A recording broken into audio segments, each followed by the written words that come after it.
Back to the Future, the podcast where dreamers and achievers talk to musician and writer Fuschia Phlox. Today on the podcast, my guest is Alan Wayne, owner and creator of Indie Star Radio. Nice to have you on the show, Alan.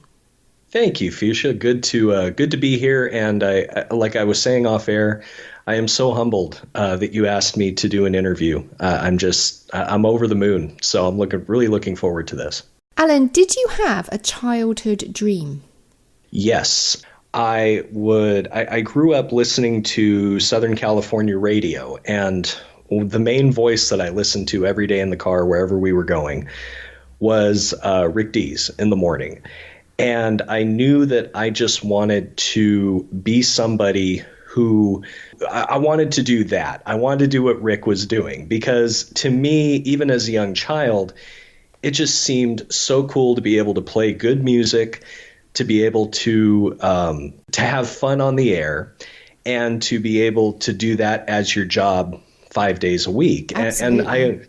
And I also listened to a radio voice, or I guess you could say a multimedia voice out here in Los Angeles named Vin Scully. He was a broadcaster for the Los Angeles Dodgers, a baseball club out here.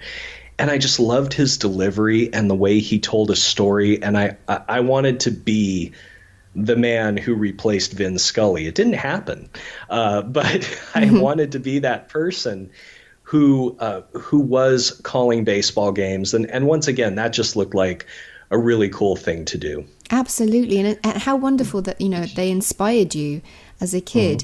So, Alan, what music did you like as a kid? That's a tough one, because I really didn't wake up to music until I was 11 or 12. I'd love to say that I was a classically trained pianist and I was reading music at the age of 5. No, I was completely ignorant to a lot of different types of music. I just knew that Rick Dees played pop, and whatever Rick Dees played, I liked. Yeah. I was very impressionable. I listened to a lot of top 40 when I was younger. But then when I was 11, I spent a lot of time with my grandmother. I lived with her a lot because my mom and we were always having difficulties moving from one place to the other. And I would stay at my grandmother's a lot. And she would put on musicals, classic musicals like Meet Me in St. Louis and Singin' in the Rain and all of these different musicals. Beautiful.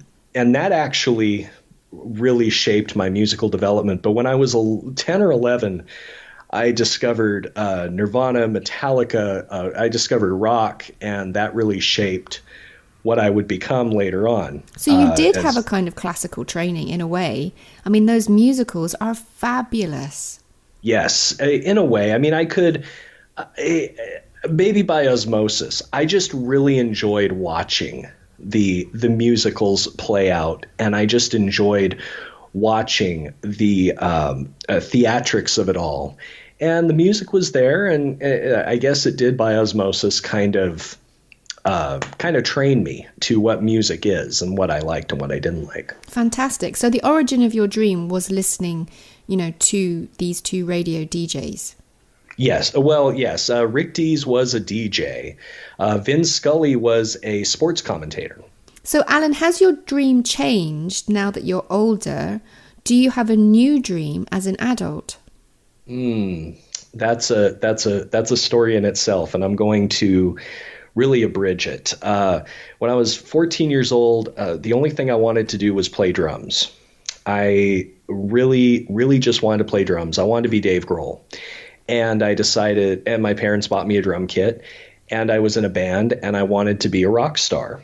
I put the DJ and sports commentating thing aside. I always held it in high regard. I'd always listened to the radio. I mean, this is back before all of the options we have now, but I'd always listen to the radio, and I would enjoy it. But then as I got older, other things started to climb into my mind, mainly that I wanted to make money. So I was like, okay, how do I make money? So I leapt into the working field in my mid to late teens and early 20s, and I just started working. And I played music as an aside. Fast forward to when I was 33 years old. I've been married for about 3 years at that point. I had a child, and pretty much every idea of having a dream kind of went away from me because I'm like, this is the way I'm supposed to do it. I'm supposed to be a normal human being who has a normal family, goes to a normal job he doesn't like, goes home, has to deal with all sorts of things. That's just the way life goes. Yeah, There's yeah. no room for dreams at all. That's Then what people yeah, think. that's right. And then I looked and I saw online there was a apprenticeship course offered by this company called the Recording Radio and Film Connection. And I don't know if they're still in existence, but it was basically you could train for a year under an actual DJ. You could go down to their studio. You could do all sorts of assignments. And I thought that would be really cool That's because such a cool chance. yeah, when I was in my mid 20s, I actually, somebody complimented me on my voice, and I said, oh, well, I like to do radio from time to time. So I interned for like 3 weeks. But because of crippling anxiety, I had to drop out. I was just in terrible shape back then. Okay. But at 32 years old, I decided to pursue my dream with the support of my wife. And ever since then, I have been pursuing it in one way or the other, whether it be audiobooks, voiceovers, or doing what I love to do, which is DJing, presenting, doing those types of things. And it just kind of went from there. I started at the school and I loved it and I learned and I graduated. I got high marks and just we can leave it at that because there's a lot more to the story, but that pretty much answers the question. It did change over time because my dream went away. I didn't even think about it, but when I got older, I ignited this fire in me because especially since I wasn't playing in a band anymore as much and we were all getting families, I was like, wait a minute, I can't live this existence without something. So that's how it came about. Yeah. I think it's very important for people when they get older, and they have 9-to-5 jobs or whatever job it is, or, a family, people need something for themselves. And I call it feeding the soul. And I think it's very difficult to exist without something feeding you, just kind of building and making that something that gives substance to people's souls. Did people support you in pursuit of your dreams, or did they deride you? I'd love to go over the anxiety part of it because I'm not ashamed of it. I'm not afraid of it.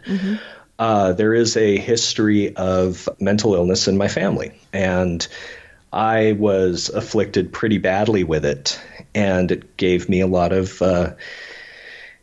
trouble growing up. And being an adult, it just got worse to the point where I had to I had to take care of it medically. And I just want to say this right now: just because somebody has a mental illness, it does not mean they are broken. It does not mean they are not as good as you or anything else, because I think there's a stigma against mental illness in this world. I just want to put that out there, that if you know somebody who is struggling with mental illness, do listen to them, talk to them, and encourage them to get help, because it's just like any other illness. It's not that they asked for it. Some people do use it to play into other people's emotions, and that's not right either. But for the most part, it's people like myself who are struggling with mental illness and just trying to figure themselves out. So please be kind to those people. That was one obstacle. I did get it taken care of, and that's about the time that I decided to go. By the way, by taking care of it, it's a lifestyle, it's breathing, it's meditation, but it's also medication if you need it. I'll be on this medication for the rest of my life, and I understand that. I accept that, but the trade-off is so much better than anything else. So with my mental acuity back, I went forward and I started, I was thinking right out of school, oh, great, I'm just going to get I'm going to get a job in the industry. I'm going to be on terrestrial radio in no time. My teacher said that I was a natural, Fantastic. that I could be on the air today. And this was 9 years ago. I started applying for terrestrial jobs and I sent out demos. And I must have sent out over 1,000 demos. My goodness. And I got 3 callbacks. Wow. I got a callback from South Dakota, from Kentucky and from a local scam company looking to take money from people who wanted to make it in Hollywood. And neither job, either in Kentucky or in South Dakota, would even be enough to cover my monthly food bill. I couldn't take those jobs. That astonishes me that you sent out 1,000 demos and you only got 3 callbacks. It's a tough business. Wow. It's a tough business. People say it's dying, but it's not. There's still a lot of, because all radio is advertising. That's all it is. Radio is advertising. That's what it is. The content is to basically keep you on the station to hear the ads. And unless you have somebody you know in the business, or unless you are a 16-year-old who's willing to grab coffee for people for free, there's really no place for you. Or unless you're a celebrity. This just makes me admire your persistence, which is one of my questions further down the line. Didn't cover my food bill. And so I decided to start podcasting. And at first I went down the wrong path. I went down the path towards, I want people to pay attention to me. So I was vulgar. I was controversial, and I was subsequently faced with a lot of backlash. And people, keep in mind, this was not my character.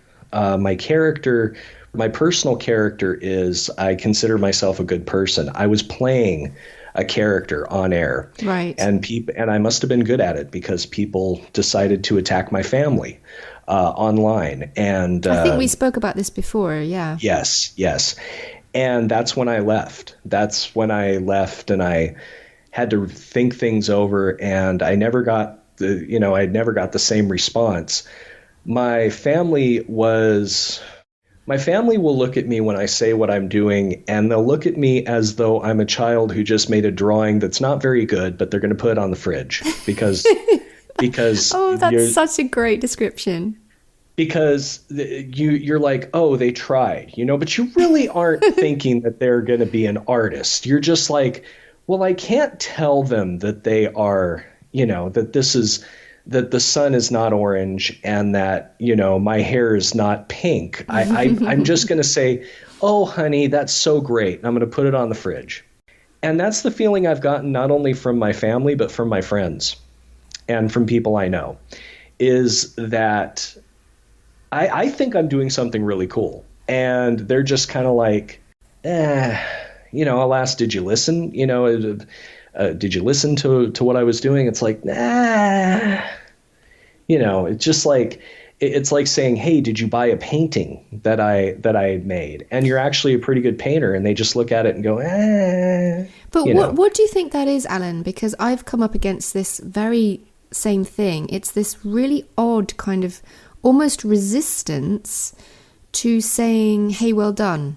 That's a $64,000 question, isn't it? I think what we're doing isn't a vanity project. It's not something to project ourselves. It comes down to the fact that we're doing things for other people and we're doing things for the community. I think, just looking online on your Facebook, for example, or just if you just Google Alan Wayne Indie Star Radio, there's so many bands out there, me included, because you played me too, for which I am forever grateful. We all say, thanks, Alan, thank you for playing my song. You're doing something for us. You're giving us a little bit of, hey, saving our souls a bit. We put all this effort and work into making songs and playing in bands, and you're kind enough to play it. Thank you. I think part of it is they don't understand it. Are you familiar with Harry Potter? I love Harry Potter. We spoke about Harry Potter. Right. Then maybe I mentioned to you the classification that I believe Rowling nailed. There are magical people and there are muggles. Yeah, I don't want to come across as being elitist, though, because I consider myself the same as everybody else. That's true. And what I will say is that people have different priorities in life. Yeah. And they look at they really get into their jobs and they really get into their families. And there's nothing wrong with that at all. In fact, it's worked for millions of people, billions of people over the years.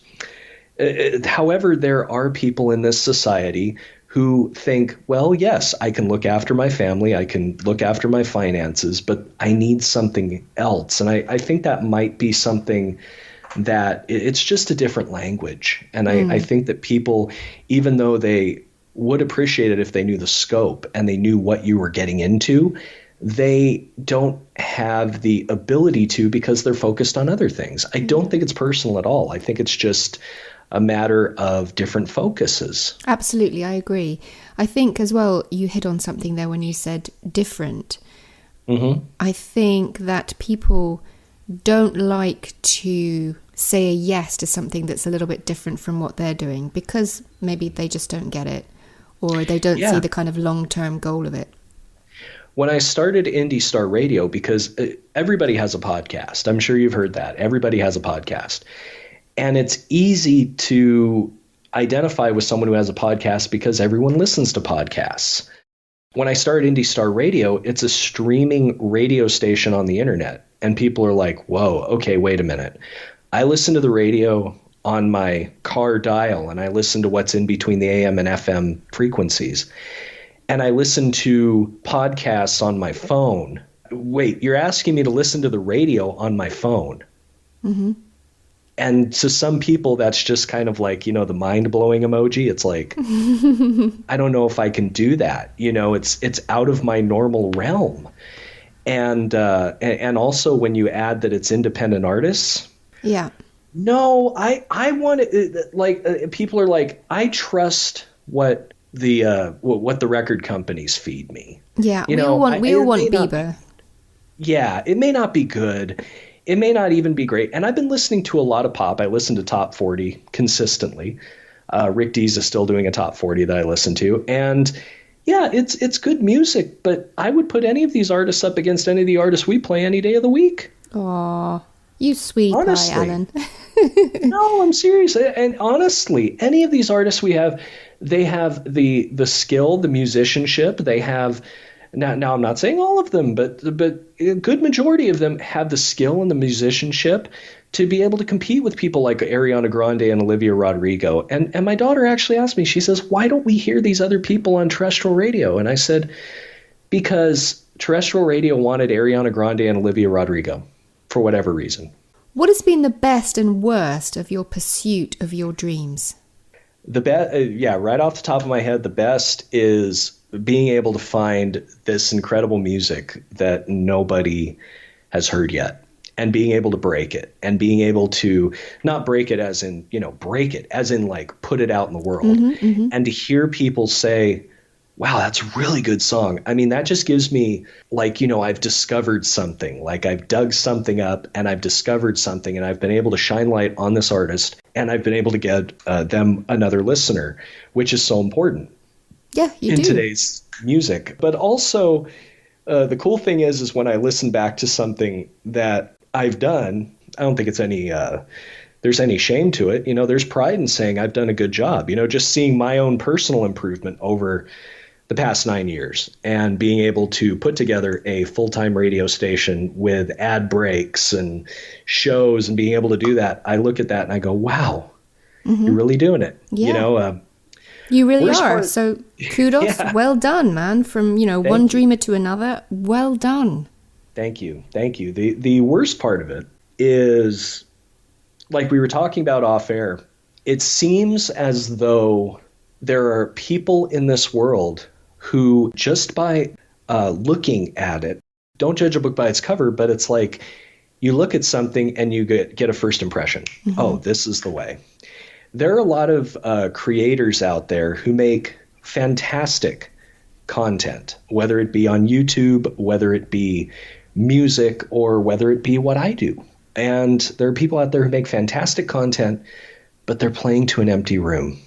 And there are people out there whose content may look easy, may look like something that doesn't take a lot of effort, and they go viral.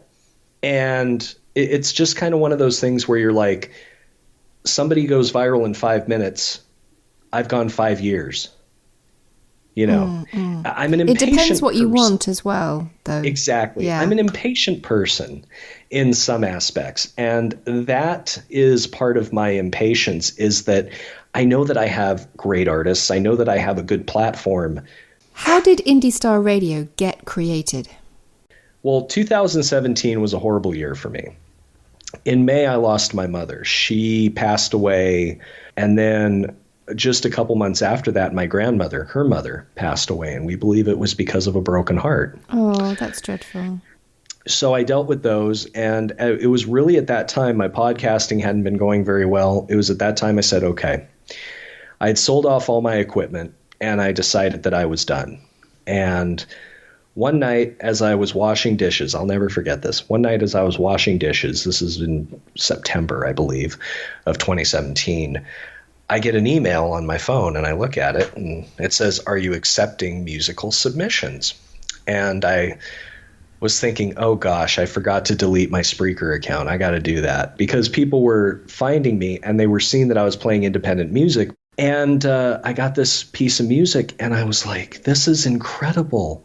This is absolutely incredible. And I was getting more music and I listened to it because I was depressed. I hadn't looked at my email in weeks. And I started going through the emails and there was all this really good music. And I'm thinking, you know what? I thought of my time as a drummer, not playing to anybody, playing to the bartender and a drunk who'd already be there at the bar, never getting any promotion, a CD that sold maybe 8 copies on Amazon when I was 24 or 25 years old. And I thought, there needs to be a place where people can hear these people and they can be treated like stars. And I thought, indie stars, independent stars, Indie Star Radio. And it all came together. I went to my friend Kevin Kierstead. I said, can you make me a logo? And he said yes. He was down on his luck and he decided to make me a logo. So it was actually the Indie Star Radio Network, because I thought if I put network in front of it, it's going to sound big time. It was Indie Star Radio Network. He made me this logo that had the black star on it. And that was in tribute to David Bowie, I believe, at the time. Interesting song. Yeah. In October, we started, and I just started doing shows on Spreaker and getting music. And then I thought, well, if we're going to do this right, we have to do a 24-hour station. And there it went. And that's how it started. I wanted to give independent artists a place to start and a place to be showcased. And that's where it started. And I thought about it, and I thought, you know what? Death brings so much change to your life and so much tumult. And that's part of it as well. I thought, I ain't getting any younger. You know, I was 37 at the time. I'm like, I ain't getting any younger. I want something that will be my legacy, that will follow me, so that when I die, my kids can look me up and say, hey, Dad did something really cool. Yeah. I mean, death, puts things into perspective really fast. Yeah, it does. I think a lot of people in different industries, they start ego first. And then, as we progress as people, as we learn life lessons, it becomes something else. It becomes something slightly altruistic. And that sounds really like, corny. But it's also true. You're helping a lot of people. So, it's fantastic. So, Alan, did you teach yourself the technical aspects of radio? Did you have to buy all the recording and editing equipment? I mean, what advice would you give to somebody who was thinking of starting their own station? I did go to school for radio, but I kind of, most of it was self-taught. I just listened to what I heard and tried to recreate it. And it's kind of like musicians who play by ear. You hear something and then you just keep fiddling on the piano and you try to find it, try to find what note that was or what key that was. And then you move on from there. Eventually you find that note and you roll on from there. That's how I did it. I did have to buy all the equipment. I do have a rather stripped down type of setup right now, but it works. I had to experiment with what did work for me, and it's a lot of guess and check. But if I had something to say to somebody. In fact, a friend of mine decided to start his own radio station, and the only advice I gave him was be prepared. It's going to take time. Mm-hmm. It's going to take time to learn. It's going to take time to program. It's going to take time to do this. It's not just you put it up and thousands of people show up. It's going to take time to do. You have to decide whether it's worth it or not. You have to decide whether you have to put your time and your passion on a scale. And you have to see if they balance or if one goes one way and one goes the other. You know, that's the only advice I can give. Not even technical advice. I mean, that can be learned on YouTube. So how would you describe yourself, Alan? Are you a DJ, an owner, a creator, a boss, or all of those things? I'm a dad. That's what it's come out to be. Yeah, great. I say that because I see all of the artists that, now I'm not saying that I'm old or that I'm this or that, but I see myself as a caretaker to all the artists' music. Yeah. And I see somebody, I take great responsibility and great pride in that. I see myself kind of as like a boss, because I do see myself as a boss because everything that happens on the station has to go through me. So I do make the decisions. I do pay the bills. So I do see myself as a boss. A creator, yes, because I believe that at Indie Star Radio, we're not only doing what most other radio stations are doing, we are doing something entirely different. We are taking elements of terrestrial radio and interspersing them in while keeping an independent feel. So I feel that I am a creator, an innovator of this type of genre or of this type of medium. And also I feel that at the end of the day, there are moments where I'm just a DJ. And it's what I enjoy doing and what I love doing. And I love putting audio together. And I love when a show comes together and when people get excited about it. So I'm all those things. But on top of things, I just feel like I'm maybe a shepherd. Lovely. Taking care of a flock. Yeah, absolutely. And that's because people do depend on this station. My staff does depend on this station for meaning, for purpose. It's something to do for them. It's something that gives their life a little bit more. And I do keep this going a lot of times, when it's really down. I think of the artists and I think of my staff, and these are people that I am beholden to, that I'm responsible for, that I need to keep it going. Just to be really clear to the listeners, you have a normal job as well. I mean, this is something that you do extra, isn't it? Yes, 40 hours a week I work. I also am very involved in my child's lives. I never miss a game. I never miss a performance. I take the wife out when I can from time to time. We take care of a family member who's elderly. So we do have a lot going on. Fabulous. What's your favorite part of Indie Star Radio at the moment? Saturday night. That's when I get to debut all of the new music, and I listen to it for the first time because Ash, my station manager, who I couldn't do this without, pure and simple. She listens because she doesn't have all of the other stuff that I do. She fills in, and I mean, she has her own life, but she does spend hours listening to the content, and I've grown to trust her opinion so much that when she sends me a list, I just go with it, and I listen to it for the first time, and I'm absolutely all my reactions when I'm live are genuine, sincere reactions to the music, and most of the time it's, oh my gosh, this is so good. Do you have any future goals for Indie Star Radio? Survival. Yeah.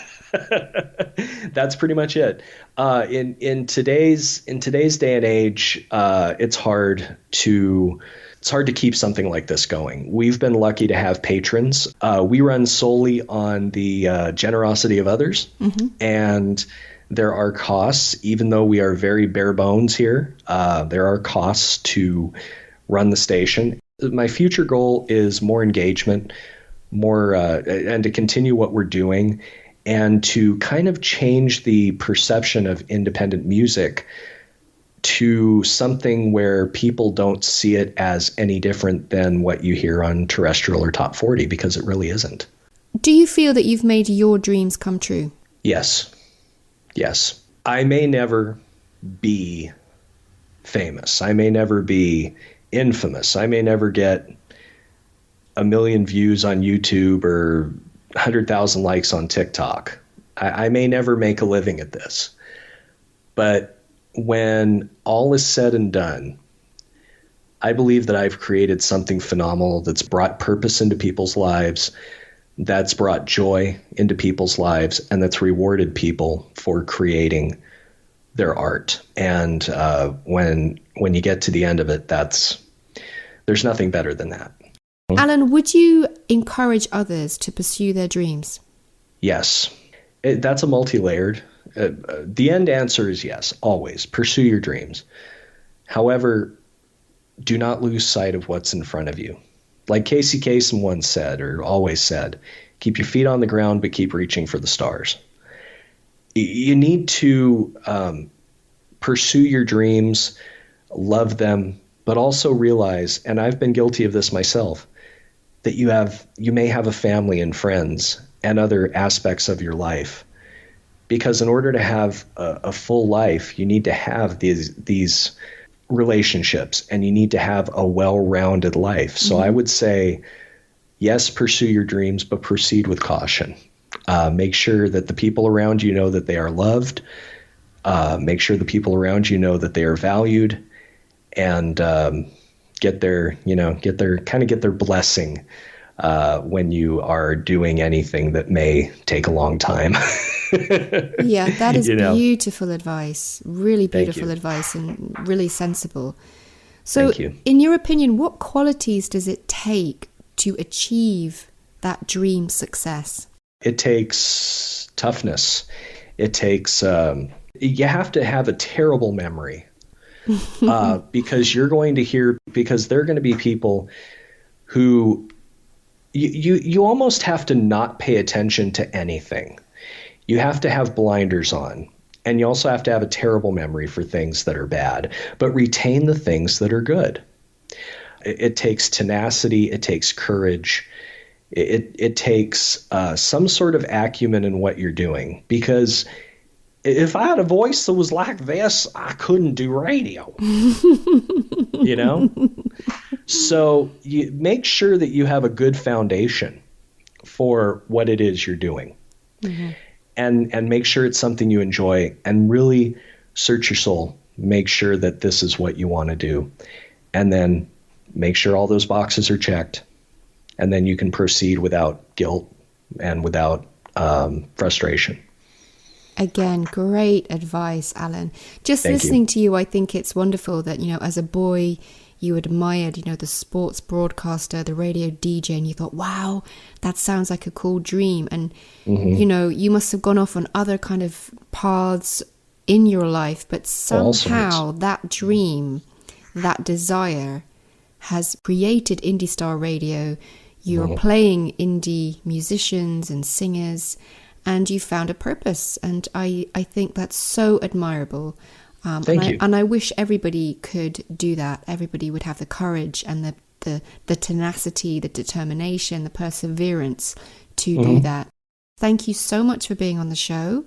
My pleasure. Is there anything else that you would like to add? Listen to Indie Star Radio. We have an app on Live 365, as well as Get Me Radio. Those are two apps you can download on your smartphone or your mobile device, whatever it is, your tablet, and just look for Indie Star Radio, INDIESTARRADIO, or you can listen to us on our website at indiestarradio.com. And one final thing is, I say this a lot, you can do anything you want in life. You just have to be prepared for the consequences.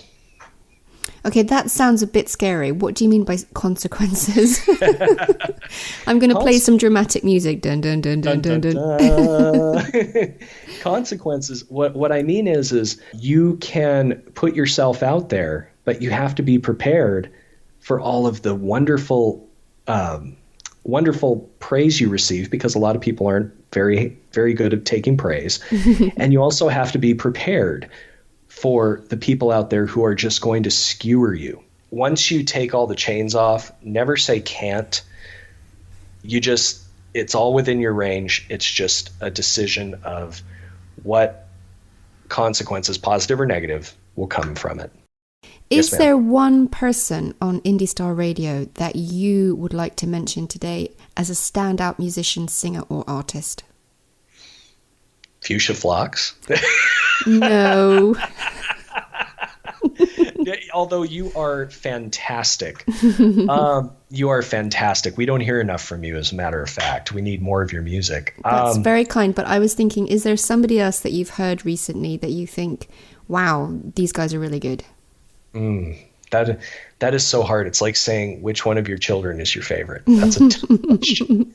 However, last week we had an award show, and all our alternative award winners were a band called The Shrubs.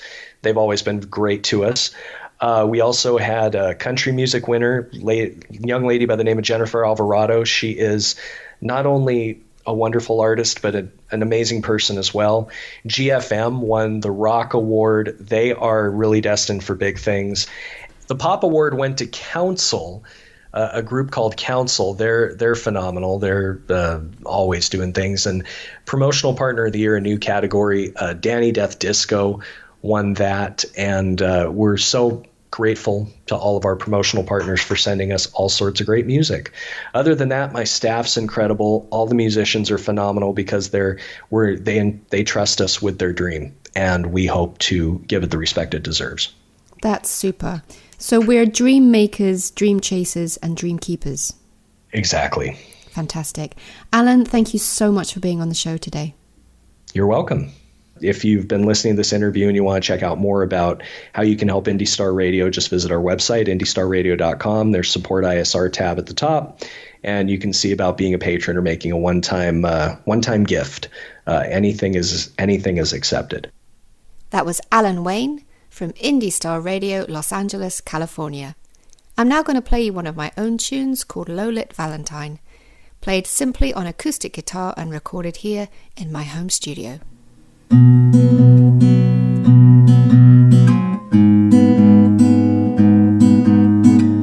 First time I saw you were dancing in a low-lit room. I felt that part of you. Yes, I felt it in my womb. I said, okay, let's make it plain. He only needs a little time. For as sure as the sun rises, he will be my Valentine. He said, you're making fun of me. I said, oh no, not I'd rather make some love to you and come until I cry, and right there on the dance floor I locked you in my sight. There was no need for worry, just a silent velvet night.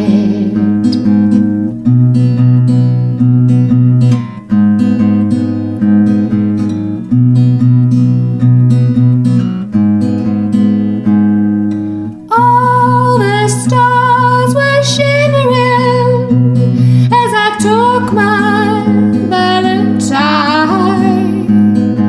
I wanna stay here forever, he sighed as he swam within my eyes. Please tell me how you're doing, the rising and the quell. I said okay, but as for all the rest, a lady never tells.